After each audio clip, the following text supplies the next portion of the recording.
In this video, how to fix this error when trying to install apps in Windows 7. To fix it, you need to install a security update for Windows 7. You can search and then install this KB. I'm using 64-bit version of Windows 7 Service Pack 1.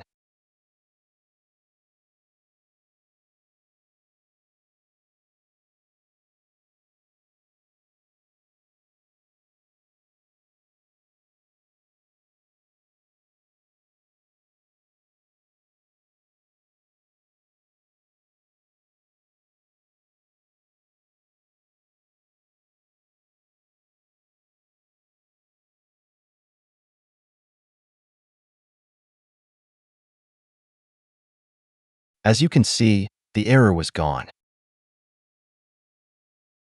That's it. Thanks for watching. Don't forget to like and subscribe, and see you in next videos.